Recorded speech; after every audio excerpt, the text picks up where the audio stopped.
सावित्री नवऱ्याला शिकताना पाहून, वाचताना पाहून, लिहिताना पाहून मनामध्ये इच्छाशक्ती तयार झाली, मलाही शिकायचं आहे.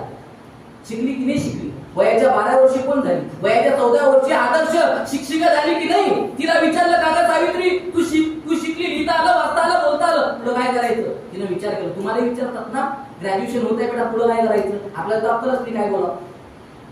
त्या 12 वर्षाच्या सावित्रीने सांगितलं मला ना त्या देशाची आई बनायची आहे, but don't touch my body, मला तुमच्याकडून मूल नको. अशा वेळेस काय सिच्युएशन घडली असेल? काय वाटलं असेल ज्योतिबा फुलेंना? आपण शाबासकी दिली की नाही? आणि ती सावित्रीबाई फुले या देशाची आई बनली की नाही? क्रांती ज्योती आई सावित्रीबाई फुले म्हणतो की नाही? तुमच्यात ही क्रांती का येत नाही? तुमच्यात इच्छाशक्ती का तयार होत नाही? तुम्ही पब्लिक स्पीकिंग साठी का तयार होत नाही? का स्टेज डेअरिंग तयार करत नाही? याला काय होते पुरी हो? या गोष्टी जर तुमच्याकडे कम्युनिकेशन स्किल आलं, स्टेज डेअरिंग आलं, कॉन्फिडन्स बिल्डिंग आला, पब्लिक स्पीकिंग आलं, लिडरशिप क्वालिटी आली, जगातल्या कोणाकडे भीक मागायची गरज पडणार नाही. एवढ्या फॅसिलिटी आहे, एवढ्या वॅकन्सी आहे, फक्त प्रेझेंटेटर लागतो. तुम्ही गुगलवर सर्च करा.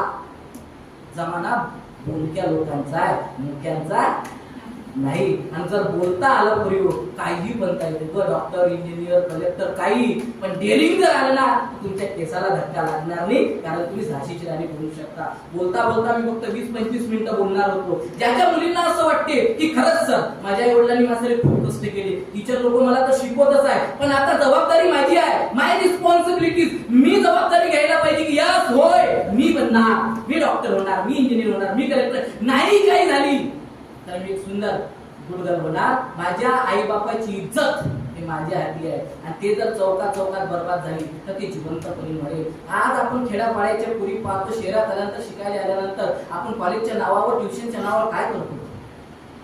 आता 12 वर्षाच्या पुरीला मासिक पाळी येऊन जाईल पुरी. हे सगळं सायकोलॉजिकल पॅरामीटर शिकलं पाहिजे, समजलं पाहिजे. यासाठी आता तेवढा वेळ नाहीये मला, पण मी तुम्हाला काय सांगायला आलो, फक्त एवढीच गोष्ट सांगायला आलो पुरी की क्लिअर व्हा, थोडीशी रियालिटी समजून घ्या. क्लिअरिटी आहे ना की जन्म आणि मृत्यूच्या मधात माझं आयुष्य फक्त 25 वर्षात आहे बेटा. मी पुढचं आयुष्य पडतच नाही. माझ्या आईला मी पाहिलं, माझ्या ताईला मी पाहिलं, माझ्या काकूला मी पाहिलं, त्या शिकल्या होत्या, पण आज मोलकरीनच आहे.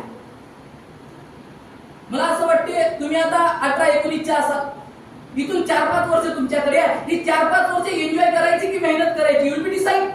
ही 4-5 वर्ष मित्रासोबत, मित्राच्या संगतीतून टाइम बर्बाद करायचा की अभ्यास करून, सेल्फ स्टडी करून, गोल ठरवून, ते गोल अचीव करून लाईफ टाइम परमनंट जीवनाला बदलायचं? हे सगळं तुमच्या जाता जाता फक्त एवढंच सांगतो तुम्हाला, मंजिल उन्हीं को मिलती है जिनके सपनों में जान होती है. मला फक्त तुम्हाला एवढंच सांगायचं, जर ज्या पुरींना वाटते की सर माझ्या स्टेज डेअरिंग यायला पाहिजे, कॉन्फिडन्स यायला पाहिजे, बोलता आलं पाहिजे, करिअर बद्दल मला समजलं पाहिजे, होय मला जीवनात तसं मरायचं नाही आहे, मोलकरी करून मरायचं नाही, झाशीची राणी अहिल्याबाई होळकर, सावित्रीबाई फुले मला बनायचं आहे, मला स्वतःच्या पायावर उभं व्हायचं आहे, तर माझा एक लाईफ एज्युकेशन कोर्स आहे, फ्री ऑफ कॉस्ट म्हटलं तरी चालेल. हा 1 वर्ष 1 लाखाचा कोर्स या सप्टेंबर महिन्यामध्ये ऑल ओव्हर महाराष्ट्रासाठी एकदम फ्री ऑफ कॉस्ट म्हटलं तरी चालेल मी देतो. वर्षभर मुलींना शिकवतो. करिअर म्हणजे काय, करिअरला कसं कम्प्लीट करायचं असते, स्टेज डेअरिंग कसं क्रिएट करायचं असते, पब्लिक स्पीकर कसं बनायचं, एवढी फील्ड अँड एवढी स्किल सगळ्यांना फ्री मध्ये शिकवण्याचा प्रयत्न करतो. ज्या मुलींना वाटेल की मी खरंच बनायला पाहिजे ते माझ्या टीम सोबत संपर्क साधू शकतात. आणि जाताना फक्त एवढंच म्हणतो की मंजिल उन्हीं को मिलती है जिनके सपनों में जान होती है,